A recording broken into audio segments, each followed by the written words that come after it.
Okay, my name is Tolulope Emmanuel Adeliyi from the University of Illinois, Chicago, United States.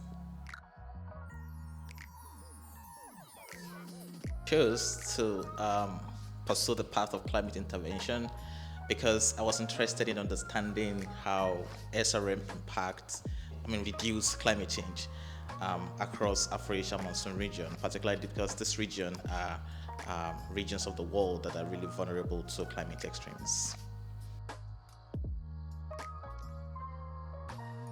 The focus of my research is centered on how SRM impacts precipitation and temperature across the Afro-Asian monsoon region. That comprises of West Africa monsoon region, South Asia monsoon region, as well as East Asia monsoon region. So I look at how SRM impacts the mean, the variability, as well as the extremes of precipitation and temperature.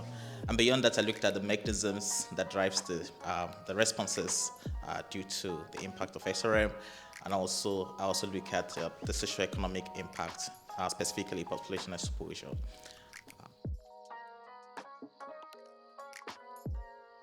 I think my work advances governance of SRM in the sense that it provides scientific evidence on how SRM could differently impact the different regions in Afro-Asia.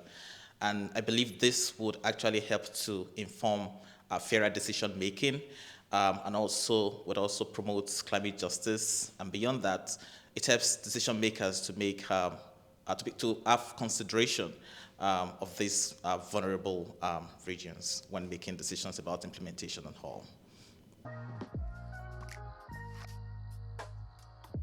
Yeah, the most interesting outcome or result that have emerged from my work so far is that one, SRM has the potential of reducing temperature and related extremes, particularly heat waves across the Afro-Asian monsoon region.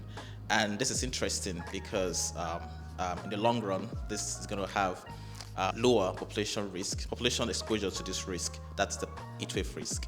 And however, in terms of precipitation, SRM would actually reduce both the mean and the extreme precipitation across this region of the world. And this is very concerning because it raises critical questions about water availability and agricultural productivity, crop survival in this vulnerable region where they are heavily reliant on rain-fed agriculture. Thank you.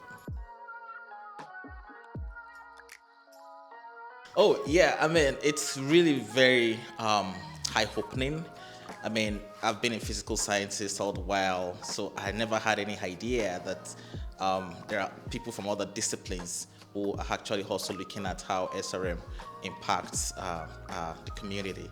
Beyond that, I was exposed to the indigenous community, that they're very important when it comes to the aspect of driving geoengineering.